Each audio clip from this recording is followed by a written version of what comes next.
Olá pessoal, então vamos agora construir esse vídeo de fechamento da semana 1. Ou seja, qual é o grande objetivo aqui? É literalmente conectar as ideias e os conceitos que nós debatemos nas nossas aulas síncronas, certo? Então vamos lá para começar vamos chamar assim, a fechar esse debate inicial.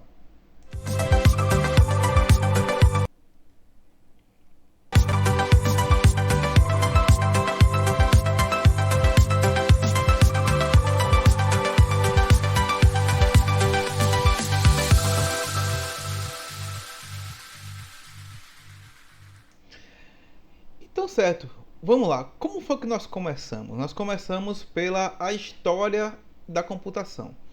Mas notem, eu vou trocar de cena agora aqui para ficar maior esse slide, esses slides que estão aqui aparecendo, e eu mostrar para vocês mais uma vez vamos chamar assim, o real objetivo que nós tínhamos que alcançar quando eu trouxe essa série essa sequência de eventos históricos dentro da computação.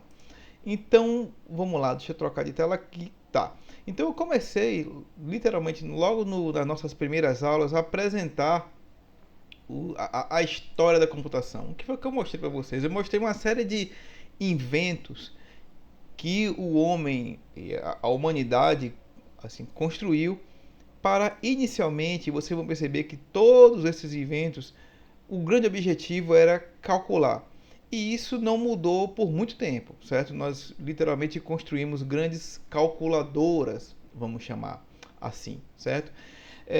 Isso perdurou por bastante tempo, até, vamos chamar assim, até o início da década de 50, que é o momento no qual nós encontramos, vamos chamar assim, a primeira grande mudança, a primeira grande, vamos chamar, a primeira grande deflexão, né? Quando foi que teve a primeira grande mudança, quando nós saímos, vamos chamar assim, de uma trajetória inicial e mudamos. Foi quando nós, literalmente, através de John von Neumann, construímos o que chamamos de arquitetura de von Neumann. Qual foi a grande mudança que tivemos aqui? Antes, nós tínhamos essas grandes calculadoras, vamos chamar assim, né? E basicamente nós construímos um computador para resolver um problema, certo? Então, assim, é como se cada computador tivesse apenas um programa. Quando von Neumann trouxe esse conceito, né, ele possibilitou o que nós chamamos de, vamos chamar assim, programa armazenado. Agora nós podemos ter um computador que tem no mesmo local onde estão os dados, ou seja, na memória, tem também um programa executando. Isso mudou completamente o conceito que nós tínhamos de computador. Então, antes nós tínhamos literalmente essas máquinas de calcular que tinham em cada uma das máquinas apenas um programa, ou seja, cada computador tinha apenas um propósito, certo? E depois isso mudou com esse conceito de programa armazenado. Agora nós podemos ter programas. Um computador eu posso ter diversos programas, certo? Rodando, cada um fazendo o problema que ele tem que executando, assim, o programa que ele tem que executar, resolvendo o problema que ele tem que resolver. Essa foi uma grande mudança para a nossa área, certo? Deixa eu continuar aqui. Então, assim, essa aqui é a arquitetura de Van Neumann, mas, por exemplo, nós estamos, como eu falei, né, nós estamos assim num curso de apresentando os conceitos históricos, e o que importa aqui são as grandes mudanças, as grandes mudanças conceituais, certo? Então, essa foi uma grande mudança. Então, assim, em vez de ter somente um computador que faz uma coisa, o que antigamente era apenas grandes máquinas de calcular, agora tem um conceito de programa armazenado. Em um computador, eu posso ter diversos programas rodando, cada um resolvendo o problema que ele tem que resolver. E como eu falei, isso trouxe grandes benefícios para a gente. Então, continuando, vamos continuar com essa argumentação, certo? Eu não estou literalmente seguindo uma linha do tempo bem definida, certo? Eu estou apresentando conceitos importantes que foram surgindo, certo? Então, assim, na década de 30 até aproximadamente começo da década de 50, qual era o nosso grande gargalo, né? Nós queríamos construir máquinas mais rápidas e que trouxessem assim resultados mais precisos. E aí saímos de máquinas mecânicas e começamos a passar a trabalhar com máquinas elétricas, certo? Aqui nós temos aqui em cima, né, só para exemplificar, engrenagens. Nós temos aqui depois uma válvula, certo? Os computadores valvulados. E depois chegamos aqui nos relés, certo? Então, relés, literalmente nos relés. A gente continua andando aqui alguns exemplos de máquinas mecânicas, certo? Que traziam, vamos chamar assim, informações imprecisas devido ao uso de engrenagens, certo?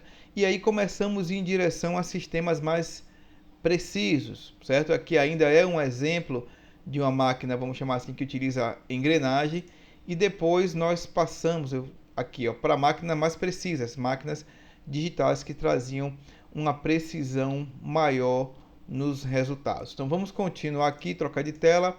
Vamos lá. Então, como eu falei, né, nós tínhamos antes esses conceitos, o conceito de grandes calculadoras, e agora nós estamos indo em direção a máquinas mais rápidas, máquinas mais precisas e que não tem somente elas não resolvem apenas um problema, certo? Ela não é uma máquina específica. Agora eu tenho aqui o conceito de programa armazenado, como eu falei, a grande primeira mudança. Então deixa eu voltar aqui para a nossa tela.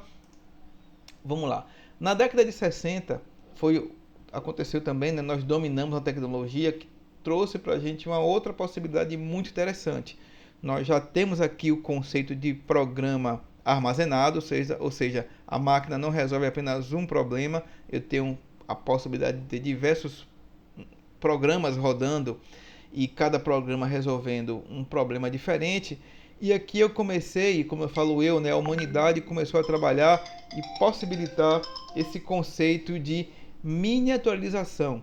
Ou seja, agora eu posso construir componentes ou circuitos integrados cada vez menores e com isso, né, e devido a isso, eu posso construir computadores menores. Ou seja, eu posso agora tirar os computadores somente daquele ambiente industrial, daquele ambiente acadêmico, do ambiente militar e trazer para a escola, trazer para as médias e pequenas empresas, trazer para a casa do usuário normal, certo? Do usuário comum. Foi quando surgiu esses conceitos aqui, né? Ou seja, de VLSI, ou seja, eu tenho uma integração em larga escala, eu tenho a possibilidade de construir microchips com um número gigantesco de transistores que nos tem a possibilidade de máquinas mais velozes, mais precisas, que aquecem menos, certo? E que são pequenas, justamente porque eu tenho a possibilidade de criar esses microchips, né?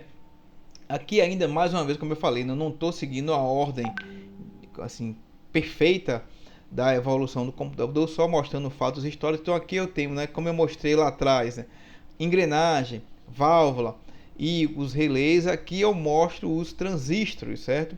Que traz a possibilidade de construir computadores cada vez mais velozes, mais precisos e mais rápidos, certo? Outra coisa importante aqui é nascendo o conceito de linguagens de programação. Ou seja, como eu falei, né? Nós antes tínhamos computadores que resolviam apenas um problema, agora eu tenho a possibilidade do computador ele resolver diversos problemas, porque eu tenho diversos, vamos chamar assim, eu tenho mais de um programa executando, e isso, como eu falei, muda, né? Nós estamos trabalhando agora com outro tipo de conceito, com outra possibilidade que não somente uma grande máquina de calcular, certo? Então vamos lá, continuando. Quando a gente chega na terceira geração, nós estamos aqui já passando da década de 60, indo em direção à década de 80, eu tenho vamos chamar assim, um barateamento das máquinas, né? Ou seja, eu consigo agora produzir em larga escala. Então assim, o usuário comum começa a ter acesso aos computadores, certo? Eu tenho novas linguagens de programação, a linguagem Pascal se apresenta aqui, a linguagem C se consolida aqui, a Pascal é uma linguagem muito mais educacional. Notem, né? Eu já tenho a necessidade de construir uma ferramenta, uma linguagem de programação mais didática para popularizar o conceito de programação e linguagem de programação. Um outro sistema operacional muito importante para o desenvolvimento, para a história da computação nasce, que é o Unix, né, que dá origem ao Linux. E outra informação bem importante aqui da terceira geração, é aqui que se concretiza o conceito de multiprogramação, né? Ou seja, vários programas executando ao mesmo tempo, o que a gente conhece hoje como um computador que a gente conhece hoje, aqui na terceira geração que ele tomou esse formato, né? Então, assim, eu saí daquela ideia de uma máquina resolve apenas um problema, certo? Eu não preciso construir um hardware para cada problema. Agora eu posso ter um hardware que eu posso colocar diversos programas lá. Então, aquele mesmo hardware resolve um problema, eu coloco outro programa, ele resolve outro problema, eu coloco outro programa, ele resolve outro problema. Agora, esse mesmo hardware que resolvia diversos programas, mas um de cada vez, agora eu tenho a possibilidade de esse mesmo hardware, né? Claro, já evoluído, eu posso ter vários programas executando ao mesmo tempo, certo? Ou seja, o conceito de multiprocessamento e multiprogramação. Eu tenho o computador executando vários processos, né, vários, vamos chamar assim, entre aspas, vários cálculos ao mesmo tempo, e além disso executando vários programas ao mesmo tempo. Então, assim, mais uma vez, uma outra grande mudança dentro da história da computação. Então, vamos continuar aqui com a nossa apresentação. E aí chegamos na quarta geração, né? Aqui o importante dessa geração aqui é onde assim começou a grande, vamos chamar assim, a grande briga entre dois grandes players, né? Que seriam três grandes players, né? A IBM, que nesse momento aqui estava focada em desenvolver computadores, né? A Microsoft, que nesse momento estava focada em desenvolver sistemas operacionais, e a Apple, né? Que produzia os seus próprios computadores e o seu sistema operacional, certo? Isso ficou mais acirrado ainda na quinta geração.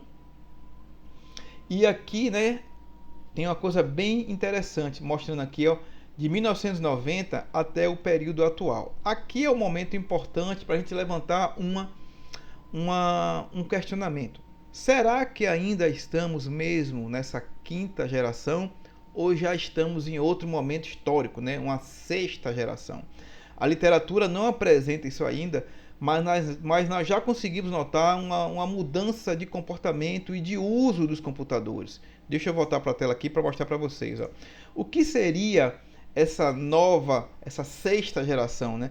Uma utilização, vamos chamar assim, massiva e quase agressiva de dispositivos móveis, certo? De redes sociais e também da inteligência artificial. Então, esses são os pontos importantes, vamos chamar assim, que nós começamos a trabalhar vamos chamar assim, nesse primeiro momento, né? No início dessa nossa discussão. Ou seja, quais foram os pontos importantes, quais foram os marcos tecnológicos que tiveram um grande impacto na nossa sociedade durante o desenvolvimento da computação. Então, nós saímos lá de um primeiro momento de computadores que eram grandes máquinas de calcular, certo? Passamos para um outro momento de desenvolvimento do hardware, de software, de conceitos computacionais que, vamos dizer assim, foram proporcionados, né, pelo conceito lá da arquitetura de Von Neumann. Então eu deixei de ter somente uma máquina que resolvia um problema para uma máquina que pode receber um programa. Então a mesma máquina pode receber um programa, depois outro programa, depois outro programa. Era o que nós chamávamos de monoprocessamento, certo?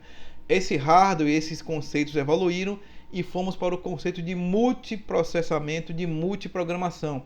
Agora o hardware também que evoluiu, ele pode ter ao mesmo tempo diversos programas rodando nele e além disso diversos cálculos, diversos processamentos sendo executados lá. Aqueles conceitos de multiprogramação e multiprocessamento. E aí continua esse processo de desenvolvimento, vários players, várias empresas começam a disputar fatia de mercado, né? Empresas que atuam somente para o desenvolvimento de hardware, naquele tempo a IBM, empresas que atuam no desenvolvimento de hardware e software, né? Naquele tempo apenas destacava-se a Apple e a Microsoft, hoje não, hoje tem diversas empresas lutando por essa fatia de mercado.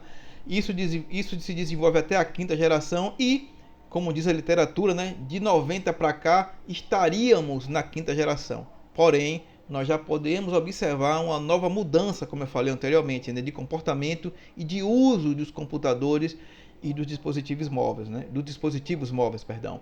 Então, assim, o uso em larga escala de telefones celulares, tablets, notebooks. Uma outra mudança importante também, né, nós deixamos de ser apenas consumidores de informação e passamos a produtores de informação, principalmente com o surgimento das redes sociais e das mídias sociais. Então, assim, nós já conseguimos observar uma nova mudança, né? Um novo comportamento no uso e no consumo dos computadores.